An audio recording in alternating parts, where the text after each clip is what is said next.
Warahmatullahi wabarakatuh.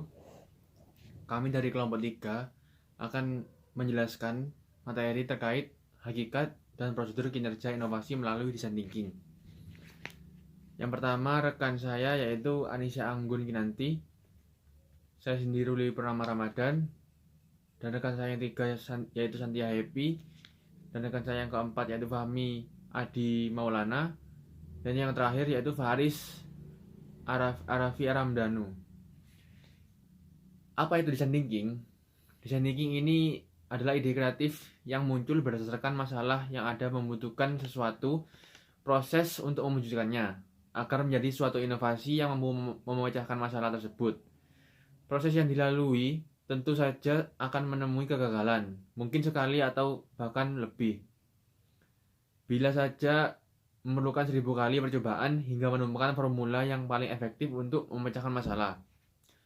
Namun, dengan proses inovasi terusung konsep design thinking akan lebih fokus dan tajam menjawab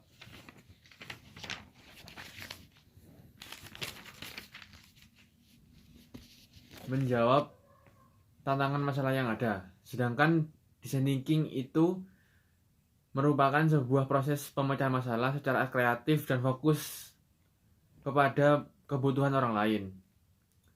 Yang kedua yaitu apa design thinking berangkat dari permasalahan?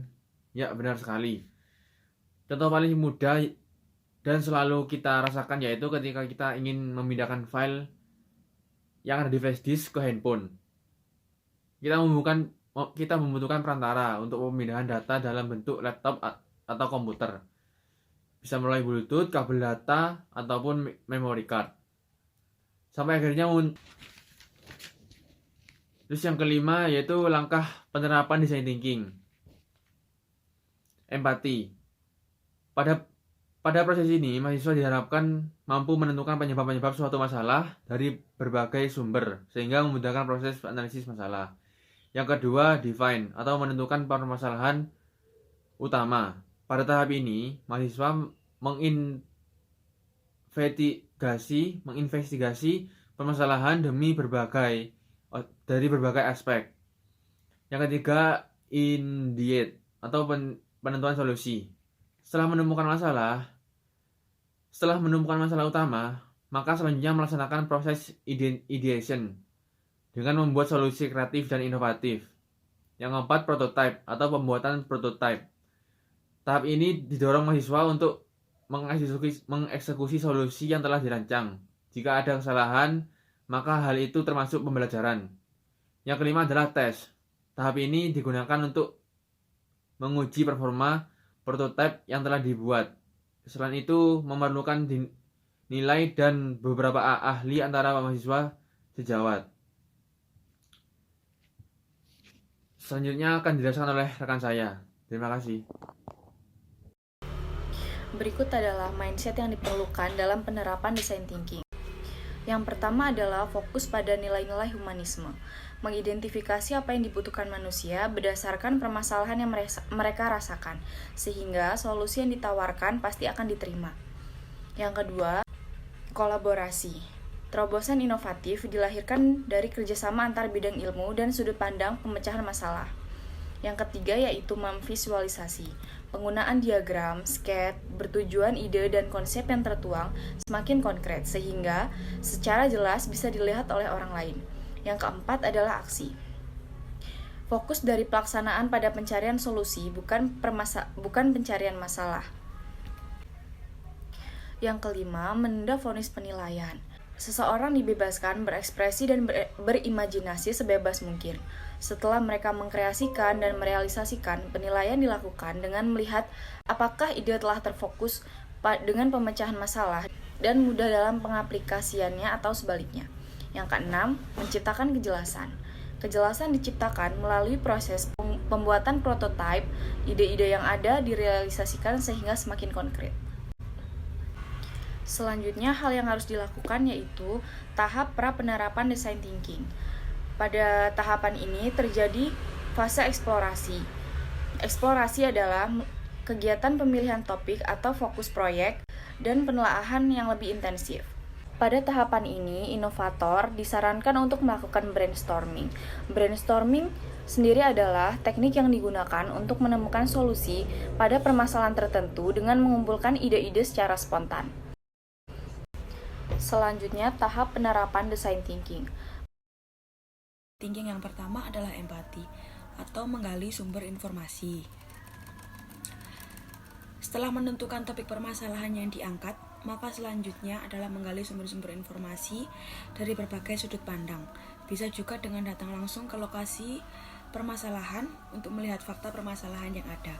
Semakin luas sudut pandang dan semakin banyak, maka masalah yang ada dapat diidentifikasi dengan lebih cermat dan akurat. Sehingga ketika solusi yang dibuat akan berdampak positif secara langsung.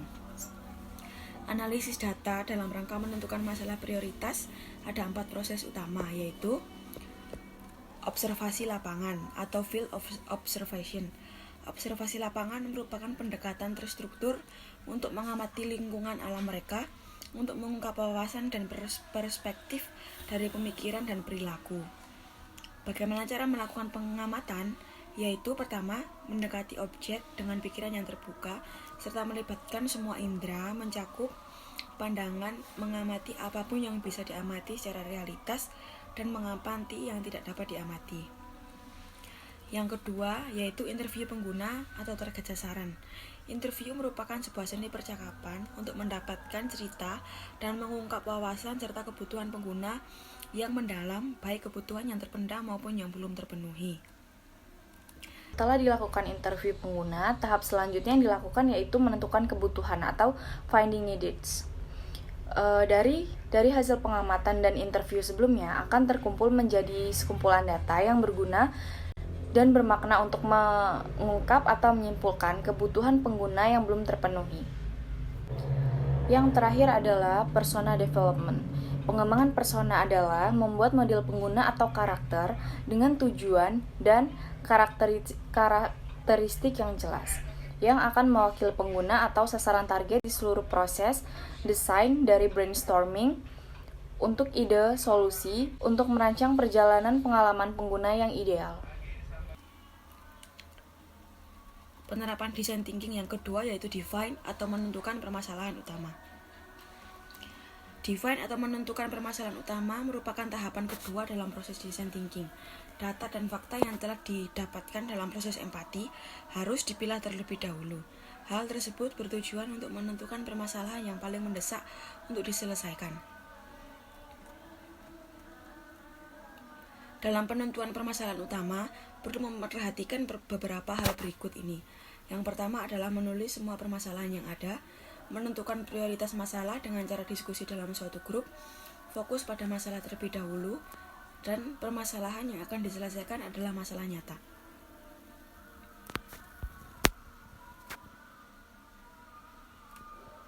Selanjutnya itu ada IDAT ya. IDAT itu menentukan solusi yang kreatif dan inovatif untuk memecahkan masalah tersebut dengan cara yang sesederhana mungkin ya. Jadi stepnya itu ada 7 bagian. Yang pertama itu jangan menghakimi ide orang lain, terus mendorong ide liar dari rekan tim dalam satu tim, terus menjelaskan ide secara detail ya. Jadi ada hubungannya dengan poin yang pertama, jangan menghakimi ide orang lain. Jadi dalam satu tim itu kita mendorong tim kita untuk menemukan dan menjelaskan ide-idenya secara detail ya.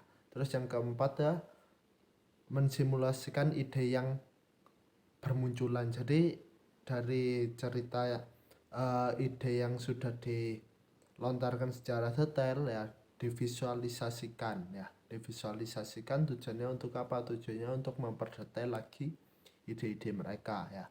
Terus yang kelima itu mengembangkan ide. Jadi setelah ide itu dijelaskan dalam satu tim itu dikembangkan. Jadi ide A dikembangkan menjadi anak-anak ide yang lain ya. Terus yang keenam itu menggabungkan semua ide ya, namun tetap berfokus pada permasalahan yang utama. Jadi ide itu selesai dikembangkan ya, terus digabungkan lagi, tapi tujuannya tetap dalam fokus pada masalah yang akan dihadapi ya. Yang ketujuh, fokus mengatasi masalah utama. Jadi masalah utamanya misal A gitu ya, misal A, terus bermunculan ide-ide beberapa ide dari rekan tim, dikembangkan, digabungkan ya, terus jadi solusi untuk memecahkan masalah yang utama ya. Dan selanjutnya ada prototype ya. Prototype itu di tahap ini itu setiap tim itu mengeksekusi solusi yang inovatif yang telah disepakati dan ditentukan berdasarkan diskusi ide tadi ya. Jadi dari ide tadi ya disepakati mana yang akan dibuat ya, akan digunakan untuk memecahkan masalah utama tadi ya. Jadi di prototype ini harus terus mencoba ide-ide itu. Misal ada 5 ide untuk memecahkan masalah ya. Dari satu ide ini dicoba sebanyak beberapa kali ya. Nanti dari beberapa cobaan itu pasti ketemu masalah ya. Ketemu permasalahan baru, terus ketemu rintangan baru ya. Jadi dalam prototype ini dari beberapa kesalahan tadi ya, kesalahan dalam ide-ide itu dibuat untuk mengevaluasi ide untuk memecahkan suatu masalah tadi. Jadi setiap ide-ide yang digunakan untuk memecahkan masalah itu digunakan, nah nanti dievaluasi terus dibenahi hingga semakin tajam untuk menyelesaikan masalah yang utama ya. Terus yang selanjutnya itu tahap setelah prototype itu ada tes ya. Jadi tes ini itu dari prototype muncul ide-ide yang sudah dievaluasi dan selanjutnya itu ada tes. Di tes ini itu jadi dari solusi tersebut diimplementasikan untuk memecahkan masalah ya, untuk memecahkan masalah tersebut dengan cara melakukan penilaian ya, dengan cara melakukan voting ya. Jadi ide ini diimplementasikan ya dengan cara tes tadi ya, dites penilaian terus votingnya ya. Pemilihan votingnya untuk apa? Untuk mendapat masukan dan pendapat orang lain gitu. Jadi ide ini akan utuh dan akan semakin tajam gitu. Selanjutnya akan di slide selanjutnya akan dijelaskan oleh teman saya. Selanjutnya di sini ada tahap share, yaitu tahap pasca pelaksanaan serangkaian proses pembuatan karya kreatif, yang dimana tahap ini bertujuan untuk publikasi, untuk menyebarluaskan proyek yang telah dilaksanakan agar manfaatnya dapat dirasakan oleh halayak yang lebih luas. Selanjutnya dari poin-poin di atas tadi ada 4 proses utama yang bisa dapat diambil gitu. Yang pertama observasi lapangan, yang kedua interview pengguna, yang ketiga menentukan kebutuhan, 4 persona development. Jadi observasi lapangan memang langsung terjun ke lapangan untuk observasi, melihat gimana keadaan di lapangan gitu. Kemudian selanjutnya interview pengguna. Jadi di sini tahap ini bertujuan untuk mengumpulkan data-data apa yang menjadi kebutuhan gitu, apa yang mereka rasakan, apa yang mereka merasa kekurangan gitu. Kemudian selanjutnya menentukan kebutuhan. Pada tahap ini tim meminta data-data kepada tim interview untuk menentukan apa yang dibutuhkan oleh para pengguna. Kemudian personal development, di sini proses pengembangan. Ketika data-data kebutuhan tadi sudah dilengkapi, maka hal-hal itu dapat dikembangkan gitu. Ya, sekian presentasi dari kelompok 3. Saya ucapkan terima kasih, kurang lebihnya saya mohon maaf.